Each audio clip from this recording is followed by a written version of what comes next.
दुनिया की सबसे हैरतंगेज चीजें जिन्हें देखकर आपके तोते उड़ जाएंगे। नंबर 8। चीन में खेती के कई तरीके दुनिया से बिल्कुल अलग हैं, लेकिन याम की हार्वेस्टिंग का जो तरीका यहाँ अपनाया जाता है वो वाकई हैरतंगेज है। याम, जो एक प्रकार की जड़ वाली सब्जी है, जमीन के अंदर काफी गहराई तक उगती है। अब इसको निकालने के लिए किसान मशीन या बड़े औजारों का इस्तेमाल नहीं करते, बल्कि वो मिट्टी को खास तरह से खोदते हैं। वो इसे नुकीली छड़ों से सावधानी से निकालते हैं ताकि याम टूटे नहीं। इस पूरी प्रक्रिया को देखने पर ऐसा लगता है जैसे किसी खजाने को जमीन से बाहर निकाला जा रहा हो। चीन के किसान इस तरीके से न केवल फसल को सुरक्षित रखते हैं, बल्कि इसे एक कला की तरह प्रस्तुत करते हैं। नंबर 7। कैक्टस का नाम सुनते ही हमें कांटों से भरे पौधे का ख्याल आता है, लेकिन क्या आपने सोचा है कि इसी कांटेदार पौधे पर मीठा और स्वादिष्ट फल उगता है? कैक्टस के फल को प्रिकली पेयर कहा जाता है। ये फल सिर्फ देखने में ही खूबसूरत नहीं होता, बल्कि इसका स्वाद भी अनोखा होता है। इसे खाने से पहले इसके कांटों को बड़ी सावधानी से हटाया जाता है। खास बात यह है कि ये फल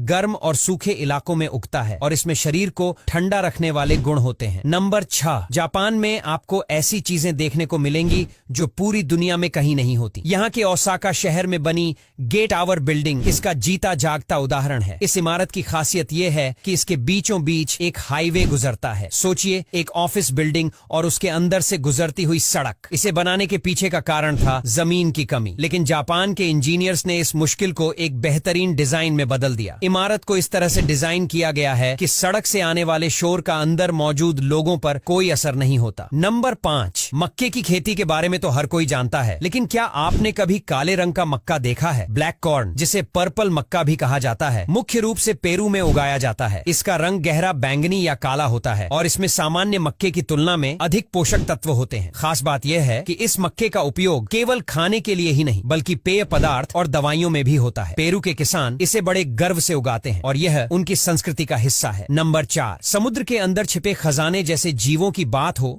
तो रिबन ईल को भुलाया नहीं जा सकता। ये एक बेहद रंगीन मछली है जो अपने रिबन जैसे लंबे शरीर और चमकीले रंगों के कारण समुद्र के नीचे बहती हुई रेशम की तरह लगती है। खास बात यह है कि रिबन ईल अपने जीवन काल में रंग बदलती है। ये नर से मादा में बदल सकती है और इसके रंग नीले से पीले तक बदलते हैं। यह जीव मुख्य रूप से उष्णकटिबंधीय महासागरों में पाया जाता है। नंबर 3। कैसे बर्फ को बेचकर यह लोग करोड़पति बन रहे हैं? दरअसल जब बात बर्फीले देशों की होती है तो नॉर्वे का नाम सबसे पहले आता है। यहाँ का एक अनोख बिजनेस है बर्फ की कटाई। ठंड के मौसम में नदियां और झीलें जम जाती हैं और इनकी बर्फ को काटकर बड़े बड़े टुकड़ों में निकाला जाता है। इसे आइस हार्वेस्टिंग कहा जाता है। इन बर्फ के टुकड़ों को फिर से अलग अलग जगहों पर ले जाकर बेंच दिया जाता है। यह प्रक्रिया देखने में काफी रोमांचक होती है। लोग बड़ी बड़ी मशीनों से बर्फ को काटते हैं और फिर इन्हें स्लेज पर लाद कर ले जाते हैं। नंबर 2। फलों पर यह सफेद पाउडर क्यों लगाया जाता है? देखिए, फलों को चमकदार और ताजा दिखाने के लिए उन पर एक सफेद पाउडर लगाया जाता है जिसे काउलिन पाउडर कहते हैं। लेकिन क्या आप जानते हैं कि यह सिर्फ दिखावे के लिए नहीं, बल्कि फलों की सुरक्षा के लिए किया जाता है? काउलिन पाउडर एक प्रकार की मिट्टी होती है जो फलों को कीड़ों और धूप से बचाने का काम करती है। यह फलों की ऊपरी सतह पर एक परत बना देती है जिससे वो खराब नहीं होते। यह खास तौर पर सेब, अंगूर और टमाटर जैसे फलों पर लगाया जाता है। नंबर 1। क्या आपने कभी सोचा है कि चॉकलेट भी झरने की तरह बह सकती है? तुर्की में एक म्यूजियम है जहाँ चॉकलेट का झरना बनाया गया है। इस झरने में असली चॉकलेट लगातार बहती रहती है। इसे देखकर ऐसा लगता है जैसे किसी सपनों की दुनिया में आ गए हों। यहाँ पर लोग इस झरने की चॉकलेट को छक भी सकते हैं। ये म्यूजियम न केवल बच्चों के लिए बल्कि चॉकलेट लवर्स के लिए किसी जन्नत से कम नहीं है। अब यहाँ तक वीडियो देख ली है तो फिर वीडियो को लाइक और शेयर करना बिल्कुल भी मत भूलना। धन्यवाद।